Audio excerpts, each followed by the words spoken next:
رشید حج کر کے آ رہا تھا تو رستے میں حضرت شیخ سے ملاقات ہو گئی تو السلام علیکم کے بعد کہنے لگا حضور کوئی حکم ہو تو بتائیے گا. تو حضرت بہلول دنا فرمانے لگے تیرا رب کون ہے؟ اس نے کہا اللہ. تو فرمایا میرا کون ہے؟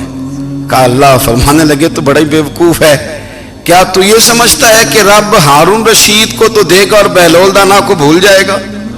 تیرا بھی وہی رب ہے، میرا بھی وہی رب ہے. اس نے اگر تجھے دے کے آزمایا ہے تو ہو سکتا ہے مجھے نہ دے کے آزما رہا ہو.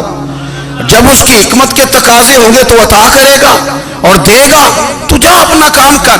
بھائی اپنی روحانی زندگی، اپنی عبادات، اپنے وظائف، اپنے روزمرہ کے معاملات، اپنی دعائیں، اپنا استغفار. دیکھو کوئی مشکل کام تو نہیں 2 رکوع ہیں سورہ واقعہ کہ اگر رات کو پڑھ لی جائے تو. میں کس طرح یہ بات بیان کروں کہ تعویذ بانٹنا آسان ہے اور وظیفہ بتانا مشکل ہے.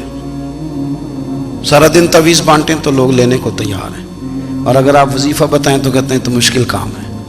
او خدا کے بندے، اگر آپ کا تعلق قرآن پاک کے ساتھ مضبوط ہو، قرآن پاک کے ساتھ اگر آپ کا رشتہ ہو، لوگ سفارشیں ڈھونڈتے ہیں نا دنیا میں کوئی تعلق مل جائے تو میرا کام ہو جائے. دنیا میں اتنا مشکل معاملہ ہے، آخرت میں مجھے بتائیے گا کتنا مشکل معاملہ ہوگا. میرے نبی پاک صلی اللہ تعالی علیہ وسلم نے فرمایا جو لوگ سورہ ملک پڑھا کرتے تھے نا، سورہ ملک، یہ سورت ملک قیامت میں ان کی سفارش کرے گی اور اس طرح کرے گی کہ کہے گی اے اللہ یا اس بندے کو جنت میں داخل کر دے یا مجھے قرآن پاک سے علیحدہ کر دے. تو رب فرمائے گا جا اس کا دامن تھام کے اسے جنت تک پہنچایا. آپ بات کو سمجھیں، جب آپ کے تعلقات اپنے معاملات کے ساتھ مضبوط ہوں گے. یہ نبی کریم نے وعدہ کیا ہے کہ تو سورت واقعہ پڑھ تیرے گھر میں فاقہ نہیں آئے گا. حضرت عبداللہ ابن مسعود رضی اللہ تعالیٰ عنہ بیمار تھے تو حضرت عثمان غنی رضی اللہ تعالیٰ عنہ تیمارداری کے لیے تشریف لے گئے اور جا کر کے کہا کہ آپ بڑے بیمار ہیں، آپ کی بیٹیاں زیادہ ہیں، میں چاہتا ہوں کہ خزانے میں سے کچھ مدد کروں. تو سیدنا عبداللہ ابن مسعود رضی اللہ تعالیٰ عنہ اٹھ کے بیٹھ گئے اور کہنے لگے امیر المومنین اللہ آپ کو میری طرف سے میری بیٹیوں کی طرف سے بہتر صلہ دے.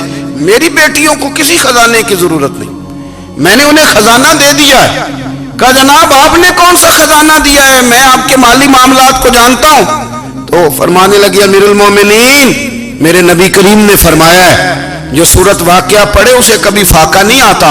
میں نے بیٹیوں کو یاد کرا دی ہے، یہ خزانہ میں نے انہیں دے دیا ہے. وہ سارے والدین سنیں جو بیٹیوں کے لیے پریشان رہتے.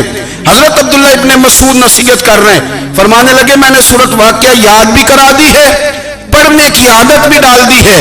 حضور نے فرمایا ہے جو سورت واقعہ پڑھے اسے فاقہ نہیں آتا. کہنے لگے چاند تو اپنی جگہ چھوڑ سکتا ہے، سورج گر سکتا ہے.